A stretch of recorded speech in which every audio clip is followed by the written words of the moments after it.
ieșea o poză. Fraier, ce să faci? Fraier. Afară plouă. Mama îi spunea, lasă, tinere, că-i bine că plouă, că crește vacile, crește iarba, crește porcii. Dar eu zic că nu-i bine că plouă.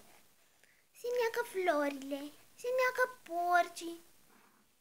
E bine să ningă, că crește pateul, crește icrele, crește porcii. Fraier, ce să faci? Ieșea o poză. Fraier, ce să faci? Sunt singură acasă. Mă tăvălesc pe jos, după cum vedeți. Fraier. No. Fraier, nu aveți ce să faceți.